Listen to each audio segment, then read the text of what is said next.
Hello, everyone, and welcome to the Talent Gap Fireside Chat, where we talk about causes of and solutions to the talent gap. I'm your host, Pete Strauss, and joining me today is Bryan Henney.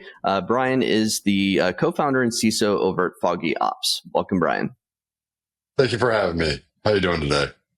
Doing well. Well, thanks for joining us here. Could you give our audience a little background on yourself and your career thus far? Absolutely. So I graduated with a Bachelor's of Science in Information Computer Technology with a concentration in information security. And from there, I worked several contracts doing system engineering and security engineering, bounced around all over the place because I wanted to get a broader skill set to be able to be a more effective security engineer. Then a couple of years ago, a friend of mine, he reached out and he was like, "Hey, I have an idea for a company and I want you to be a part of it." And he was telling me about it, telling me how he wanted to create a place where people weren't just numbers, where people were cared about, where opinions were valued and encouraged. And I ended up leaving the corporate world and been doing that since. And it's been a lot of fun.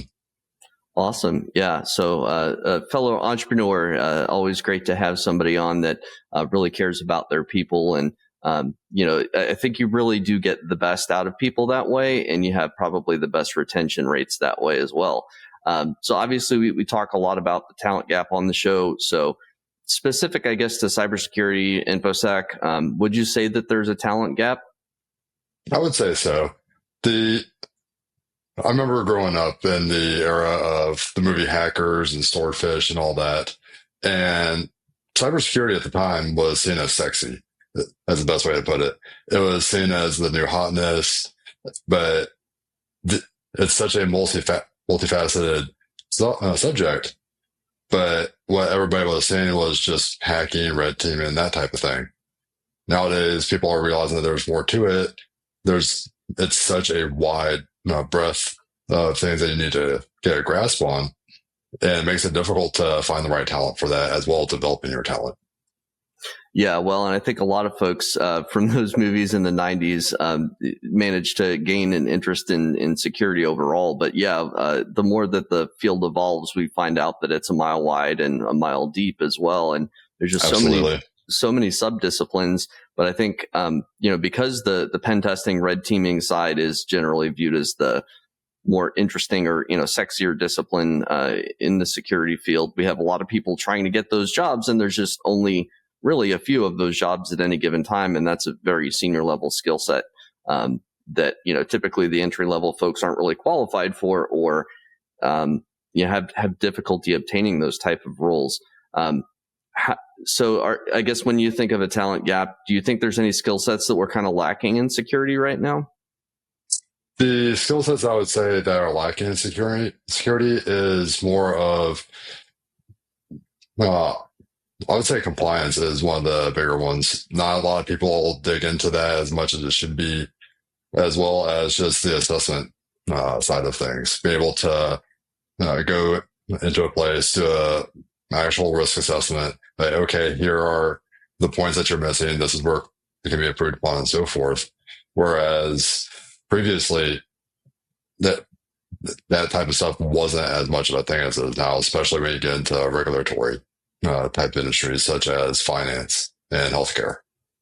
Yeah, well, and it seems like there's a new compliance or privacy framework being created every day almost. And now with, all the states creating their own privacy laws, that's going to be a lot more administrative burden for a lot of companies.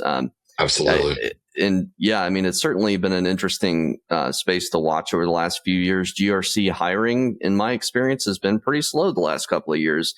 Which doesn't really track for me because, like you said, there's continually new frameworks popping up, more compliance mandates, more pressure for companies to be compliant with these various things.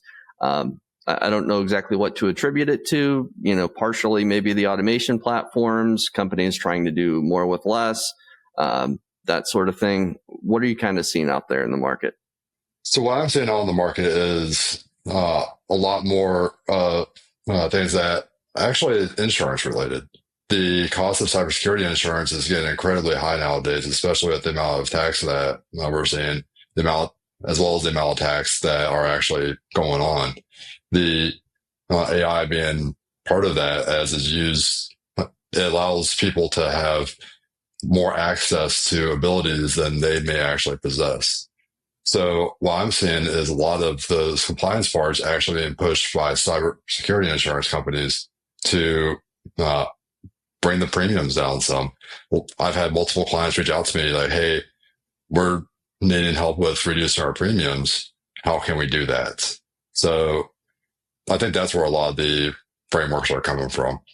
Interesting. Yeah, cost savings being paramount right now for sure. And I've heard from a DFIR consulting firm connections much the same, that insurance premiums are going crazy. So they're getting a lot of business just from the insurance side. So yeah, makes sense. So what are we? I know you had mentioned to me previously, like you've had some interesting experiences with recruiters. So what's that been like, I guess, on the hiring side versus, on the job seeker side? Because I know you've been on both sides of it. I'll start with the job seeker side. So I've spent most of my career doing contracts. So I've had a lot of experience and interactions with contractors. One of the primary companies that I did my contracts through, it was really interesting because the recruiter that I worked with primarily, he really liked to use me as an example. Within 2 to 3 years, he was able to more than double my salary, which granted, it started out pretty low just because of the space that I started in straight out of college. But then we realized that there was a lot of recruiters, just from him and I talking, that didn't know how to talk or communicate with engineers that they were trying to target, whether that be system engineers or security engineers. So what was interesting about that was as he grew up in the chain, he actually started bringing me on to help train those new recruiters, teach them, hey, how can I actually get responses from people? How is the best way to approach them? Different types of things like that, because they speak very different languages. Like those are two very distinct languages that you have to know. One of the things being, I've received so many just cold calls, cold emails, messages on LinkedIn, things like that, that obviously never even read my profile. As a security engineer, I've gotten multiple requests just for security card jobs. I've gotten uh, operations engineering requests for industrial plants that had nothing to do with anything I was doing. And then also I've had several emails on things that did fit, but I would literally get the same copy paste email from the same recruiter 5 times about 5 or 6 different positions. And while I would try to talk with them about it, I was like, hey, actually be mindful of the messages you're sending. Is it fitting their profile? Are you actually helping them out in their career, or are you trying to offer them a downgrade? Things like that. Put in the first few lines in the cold email. Hey, this is why I saw your profile. This is what I like about it. Make it known that they're actually being read, and this isn't just a shotgun approach, which is used way too often nowadays. As far as on the hiring side of it, it can be frustrating because there have been several recruiting companies try to fill positions for us that we have no relationships with. We've never heard of them before. And if we don't know who you are, it's difficult to build a bit of rapport, especially when it's very blatantly that you're coming to us with the wrong talent. And that's a good way just to get ignored right there. Some of the best ways I've had found the right type of people and the right type of recruiters, actually building a rapport with them, getting to know them, letting them get to know you. They get a much better idea of what you're looking for and what your needs are that way. Yeah, absolutely. And I think a truly good recruiter is more consultative in nature. It's not throwing spaghetti against the wall to see what sticks. It's really trying to understand your needs on a deeper level, whether you're the candidate and they want to understand your motivators, or you're the hiring manager, and they're not just taking a very basic brief. Okay, what X, Y, and Z hard skills are you looking for? But actually digging past that and seeing, okay, what personality are you looking for? What communication skills? Are there any intangibles that you really are targeting? But yeah, I think the whole mismatch when you get those sort of blast email messages and LinkedIn messages and stuff like that, I think that's a holdover from sort of the old school approach of email blasts. I mean, I was basically taught to do that when I worked for a large staffing firm.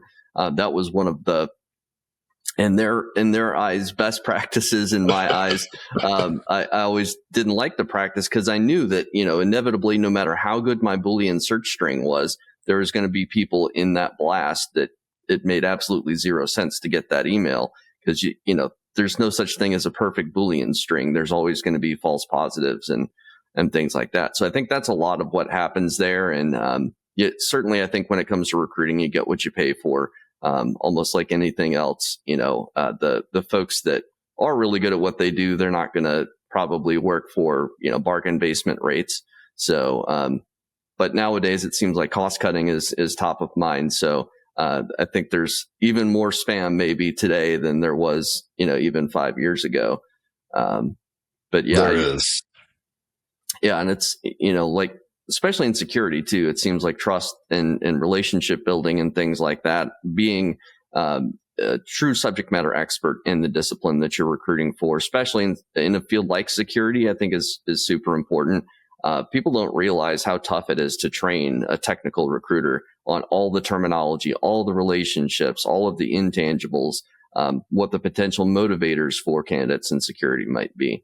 I've trained a couple of recruiters now, and it's, to where they're like truly comfortable running on their own and running a full desk basically from beginning to end, it takes them 6 months to a year. And that's not even understanding every security role out there. That's just maybe a small, subset of the industry. So any thoughts on how we could be training recruiters better? Because I do feel like the barrier to entry is maybe a little bit too low.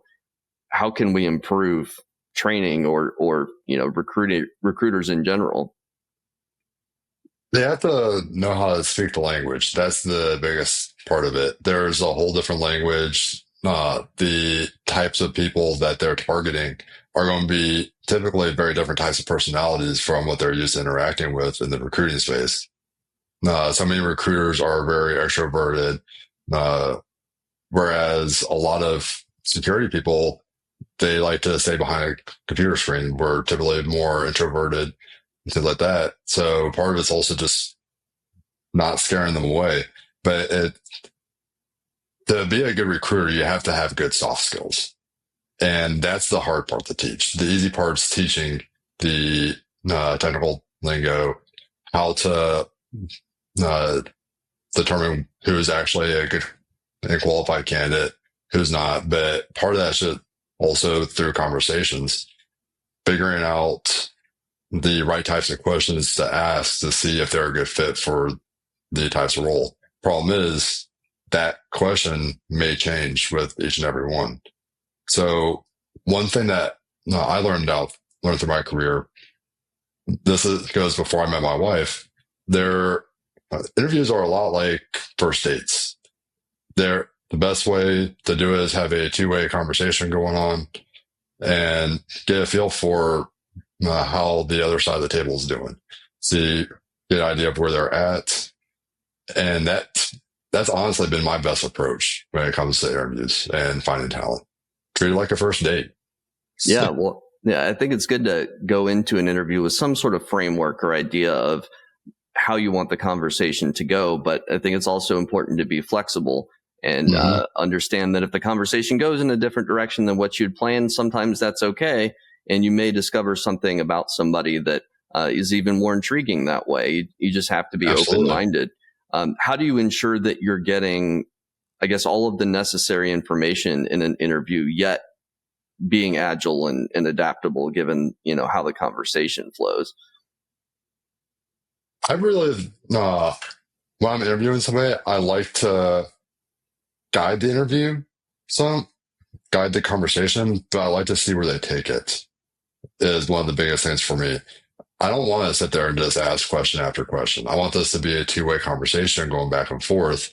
And let's say I find through our conversation that you may be weak in one area that I'm looking for, but you have good skills, another area that I'm looking for, I'm going to start figuring out through very pointed questions.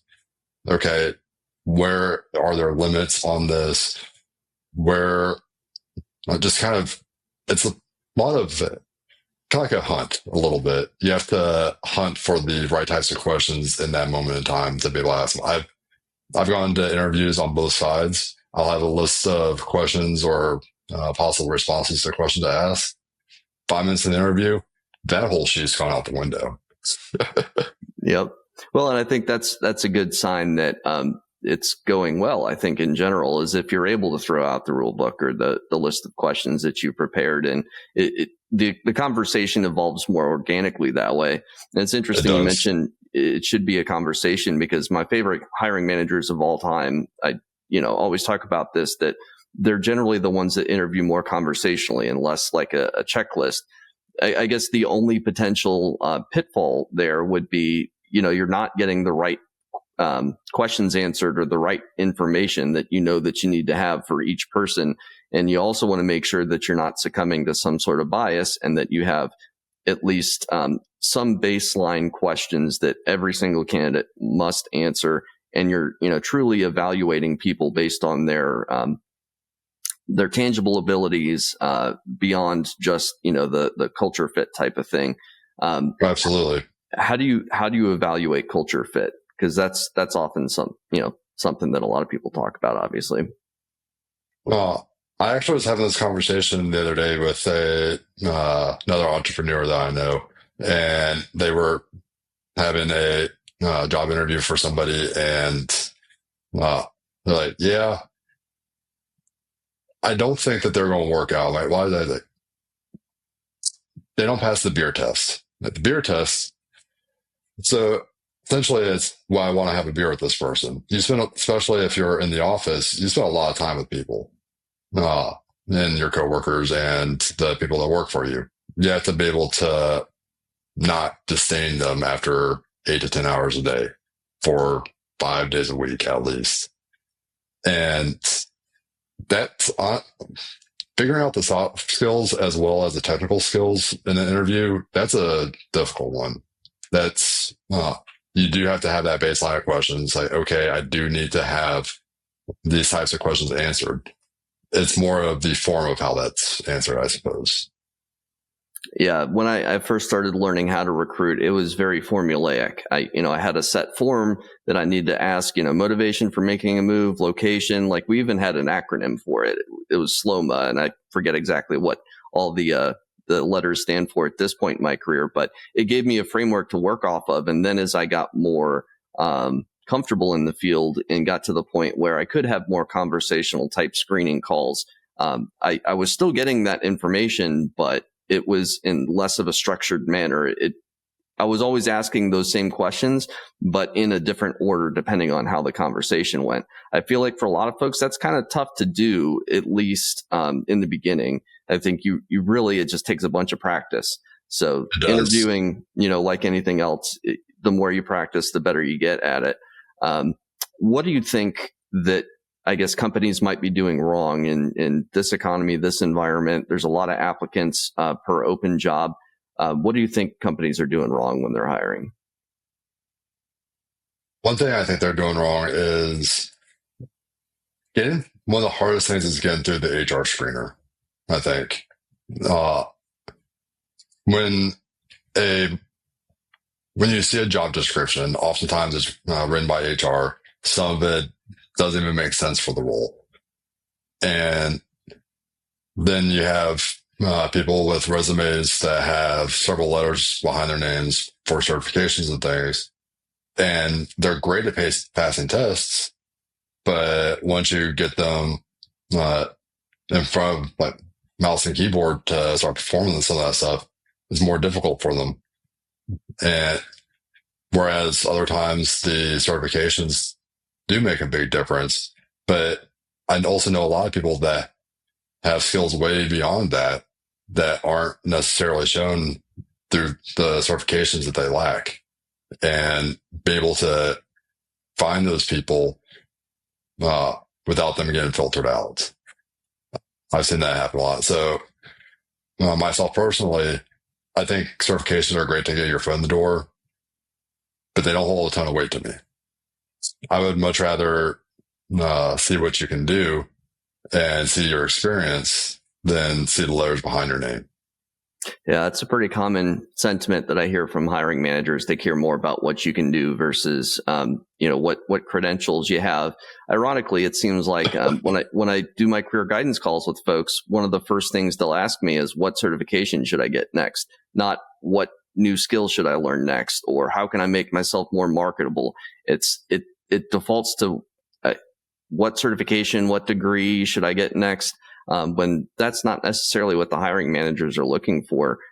So I don't know if it's just, the degree program, certification companies, boot camps, advertising that here's how you get a role in security. It's to have these credentials or what, but it certainly seems to be ubiquitous that's the question, is what cert should I get next? Are there any that you think carry more weight than others on the certification front? I would say the ones that are actually more hands-on are the ones to me that hold more weight than the ones that are just question-based. So I remember early on, I was doing a bunch of Red Hat stuff. The Red Hat certifications, 100% hands-on. And it actually showed that you had those skills versus while I was taking some more Microsoft focused certifications, it was all question-based. And I didn't really hold much weight to those. And I'll see people that have those certifications like, all right, cool, you can pass the test. You have that persistence to pass the test. I'll give you kudos for that. But now I want to see you put that behind you. Like, put your money where your mouth is. So I actually just recently hired a guy because I also run the help desk for our company, and fairly green guy, but he had at least his A+ certification. Like, okay, he's trying to get his foot in the door. And I'm talking with him. And one of the things that really came across was his hunger for knowledge, that thirst for experience, wanting to learn more, wanting to get more exposure to things, and asking a bunch of questions. And that he's been doing phenomenal in his role. It's a very entry level role. And that's the exact type of candidate I was looking for that. Somebody that came in, was hungry, and wanted to learn. And he did come in with an A+. All right, cool. He at least knows the basics, and I can work with that. Yeah. I mean, it seems like drive, passion, motivation, curiosity, thirst for knowledge, all of these intangible things are a lot of time what sets somebody up for success in a given security or IT role. Yet what's on the job description tends to be more hard skills, certifications, other credentials, operating systems, certain SIMs, certain firewalls.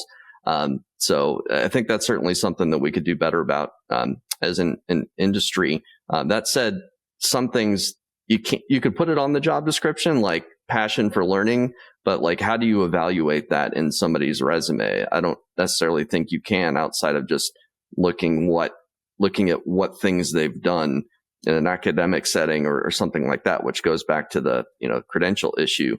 So yeah, that's a great point. How do you weight like degrees versus certifications? Because some people will say, go and get your master's in cybersecurity. That's worth more than your security plus, say. How do you view those? So I actually want to back up on something that you said. What was it? The thirst for knowledge or passion for learning is what you posted. Mm-hmm. I think that needs to be taken out of job descriptions in general. That's kind of a requirement in security. You have to have that passion for learning. Security, everything is changing every day. You have to be able to roll the punches. You have to be constantly learning. And just like we were talking about the security frameworks earlier, those are constantly changing. You have to keep on it. So I think that just to be in the field, that's a requirement. So being on a job description is redundant. But yeah, getting back to the question at hand, like I said, the certs they'll get you past the screener. But if I'm looking for a very specific skill on somebody, one of the things I'll probably do is I'll give them a test to do. Like, okay, let me see this hands-on test. I want to see how. What I'm going to do is I'll go and often give them a test on something that has a high risk of failure. I want to see them fail. I want to see their thought process. I want to see how they approach the topic at hand. And if they pass, that's awesome. If they failed, depending on how they did, they probably still pass. That's interesting. So even there have been times where I've been hiring somebody and it'll be more verbal tests on trying to figure out something that's going on. Like, okay, you have this problem. This is what you see. What's your first step? And like, okay, I'll check the logs. Nothing logs. And I'll just keep throwing obstacles in their way to see where they stop at, where they're able to get past. And that tells me a lot about a candidate. And also seeing how they respond to not being able to pass something. That tells me a lot. Yeah, I think if they try to BS their way through it, I want to know. And likely you're not going to get a call back after that. But if you're like, you know what? At this point, I don't know. This is kind of where I think I would look, but I'm not sure. That's a perfectly acceptable answer. Yeah, honesty and graciousness. And I've heard that many times before, actually, that a hiring manager will disqualify somebody if they're trying to BS their way through it, or if they're actually looking it up and they hear typing while somebody's in their interview. That's surprisingly common. Mechanical keyboards do not help with that. Yeah, definitely not. That's got a few people caught. Yeah. Well, and then, some people will use AI to make their resumes look better, or, contain more keywords. But then when asked about a certain skill, that they have listed on the resume, they'll falter. And, at that point, that's not a good look either. So, just being above board, I think with everything is probably your best bet. What are some best practices in your experience for hiring? We kind of talked about what companies are doing wrong, but what do you think companies are doing right, or what are you doing right, to hire good people? One of the things that I feel like I'm doing right is the people that we have brought on board. Either there's I have some type of connection with them, whether it's a professional connection or a secondary professional connection, or even through a recruiter who actually knows somebody. The personal connections with people is one of the best ways I have found talent, because that helps give you an idea on their soft skills as well. That's not necessarily portrayed on the resume. And one thing that you have to be respectful of their time. I have been so earlier in my career, I've been in interviews. I'd be in 5-6 hour long interview, meeting with 4 or 5 different groups of people. And then I'll find out later on, within the first hour or two, like, yeah, we don't really know why we're going, still give them a chance. Be respectful of that. That's one thing that I think could definitely be improved upon, is the jobs that I've done where you spend more time in interviews versus the faster ones and faster onboarding. So let's say 2 to 3 rounds, anywhere from 20 to an hour long each. Those have been some of the best ones in my experience. Don't draw it out. If the conversations and the interviews get drawn out, the interview is going to get tired. They're going to get frustrated with the process potentially. And that's just going to drive away good talent, in my opinion. Yeah, I totally agree. It's so funny. All the hiring managers I've worked with over the years, I think ironically, the shorter and more seamless the interview process has been, the higher their retention rates actually are. Whereas I think a lot of hiring managers get spooked by the idea of hiring too quickly because, hiring is a big decision. There's a lot of risk involved. A bad hire is really costly in terms of team morale and potentially monetarily as well. If you spend 6 months training somebody and then they leave, it's, that's costly to the team. But ironically, the more hurdles you put in front of somebody, the less people are going to make it to the end of the list of hurdles, basically. And you're, in a lot of cases, selecting out the best potential fits, because the people that have the best skills, that have the best communication skills, they're often less likely to want to jump through all those hoops.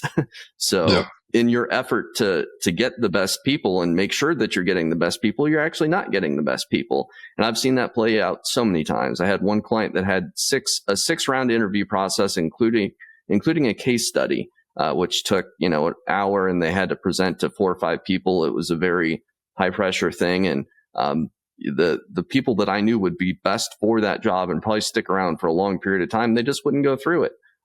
They just had their aversion to that was higher than some of the other folks that were willing to go through the slog. So any other best practices you've picked up over the years in hiring good folks? And well, maybe especially as it pertains to retention, like how are you holding on to people over the years?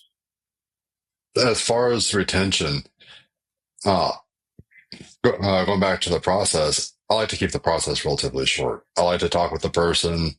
I also then want them to talk with the team. I want to get the team's view on it. If the team doesn't like them, then they're the ones that have to primarily work with them. But I do hire them anyways. They're not going to stick around very long. So I really try to base a lot of my decisions on things from my team that I may not necessarily see, but from what they tell me.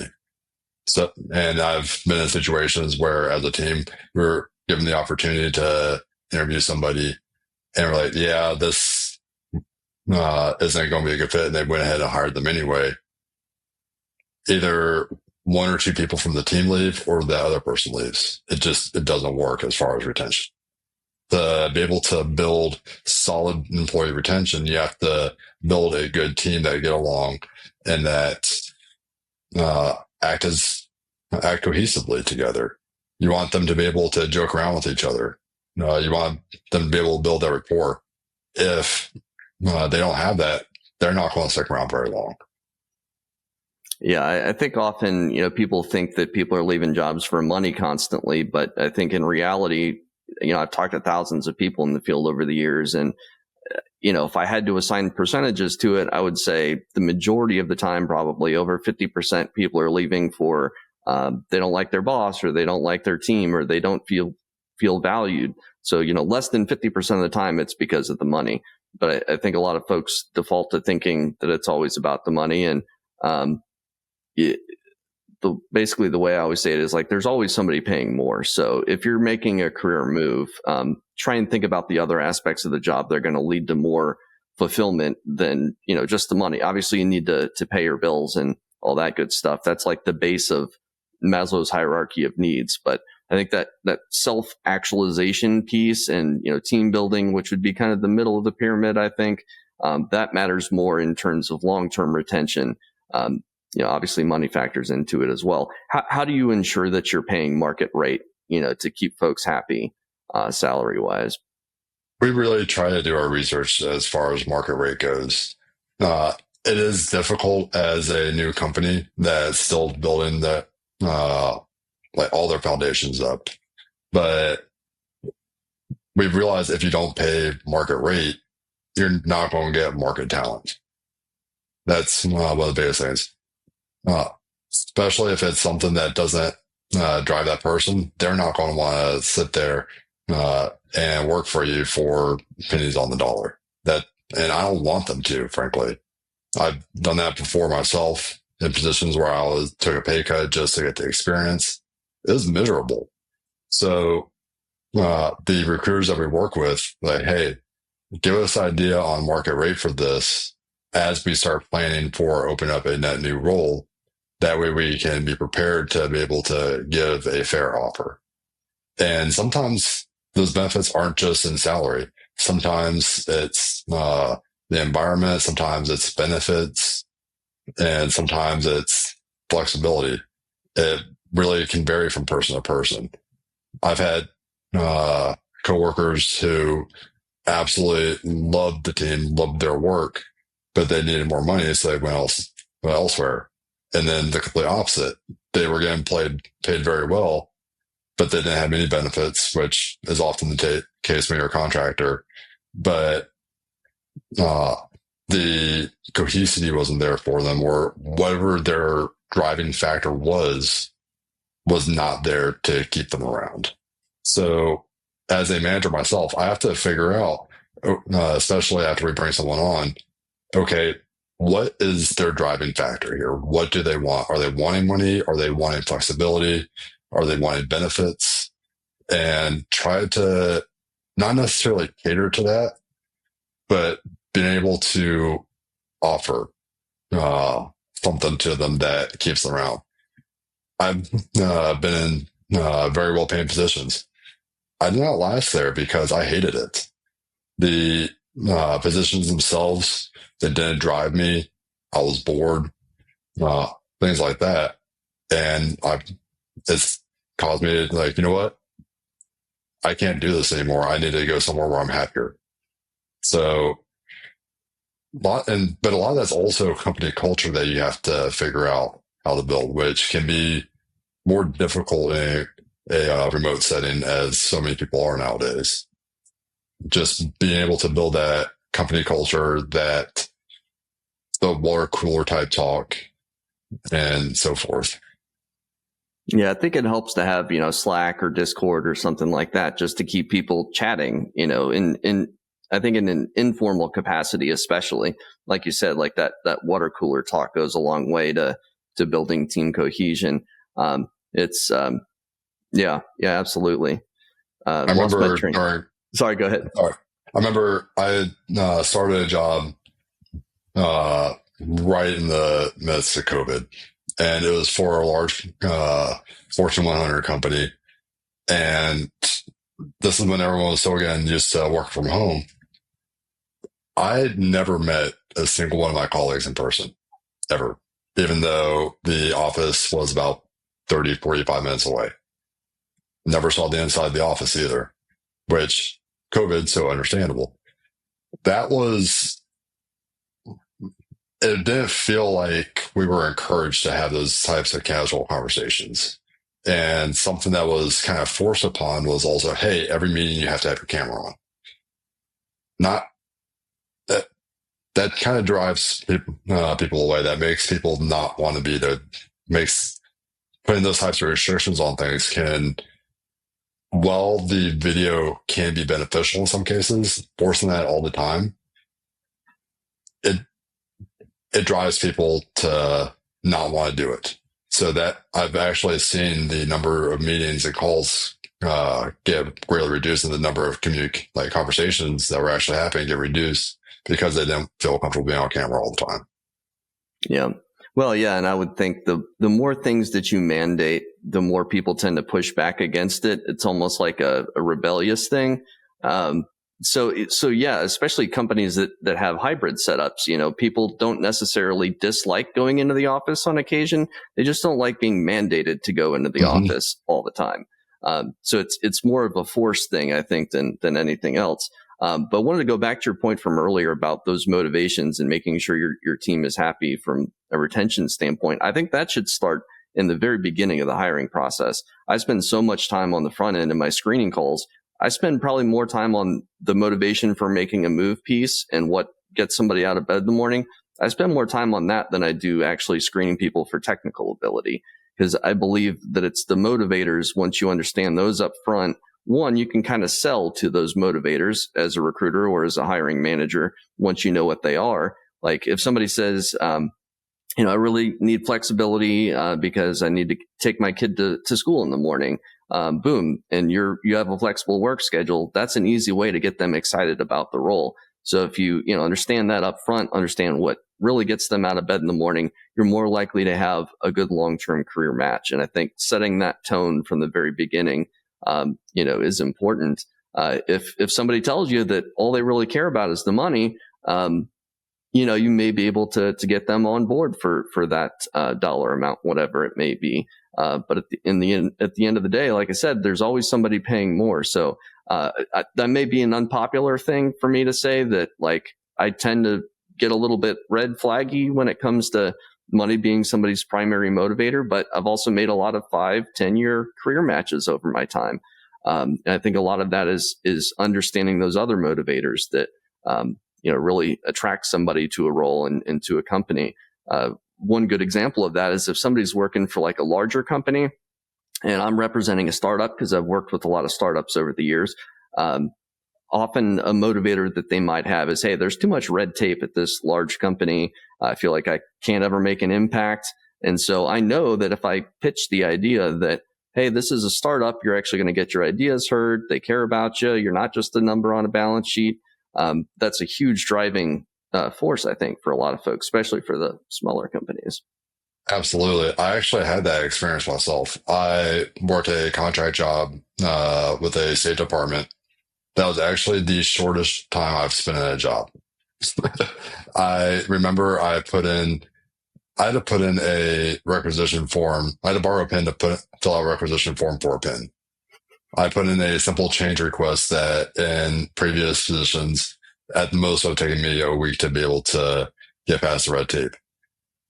I put in the change request in September.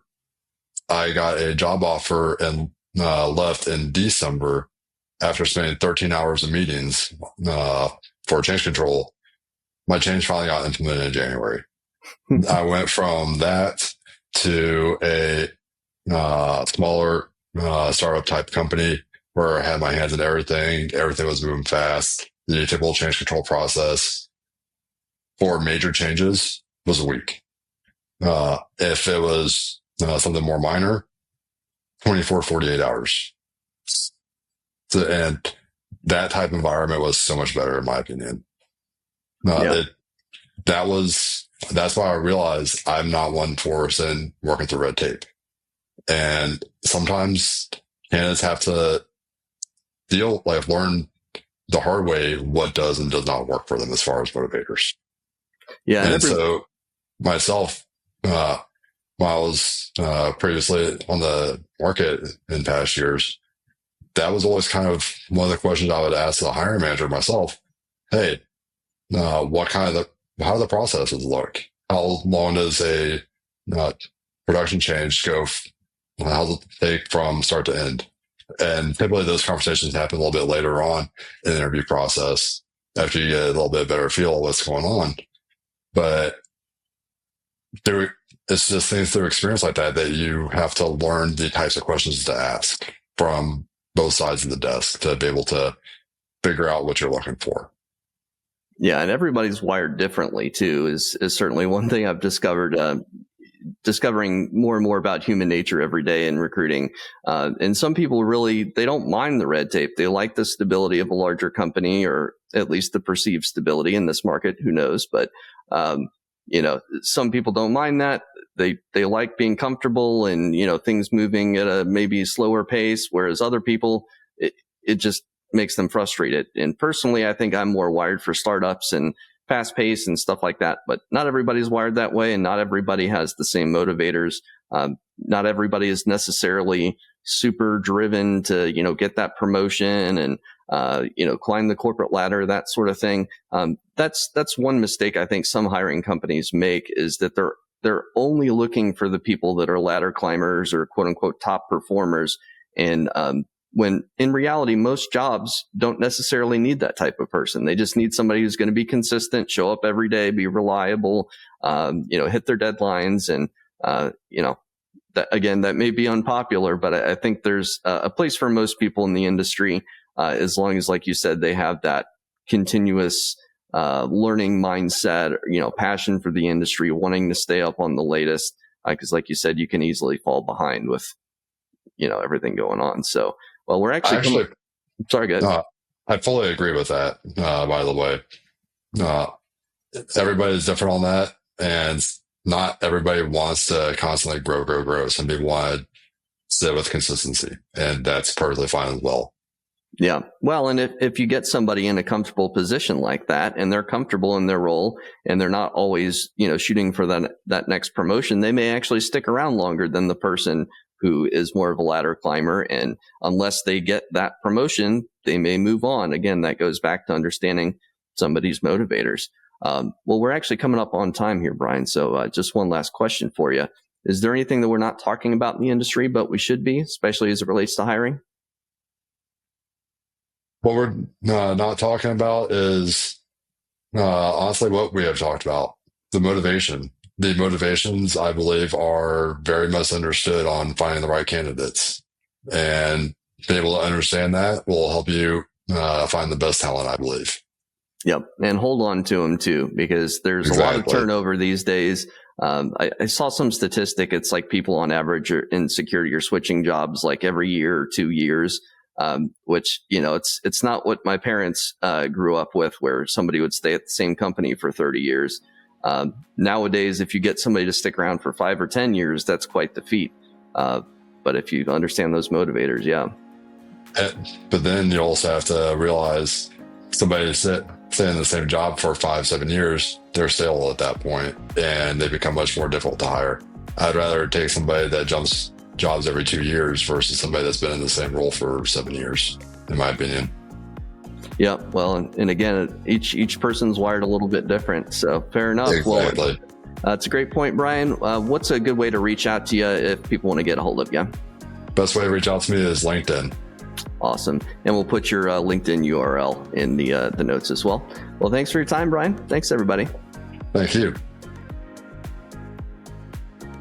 Hello, everyone, and thanks for tuning in to this episode of the Talent Gap Fireside Chat. Don't forget to follow our page on LinkedIn and like and subscribe on Spotify and YouTube. Hit that notification bell to be notified when we drop a new episode. New episodes air every Friday at 4 p.m. Eastern.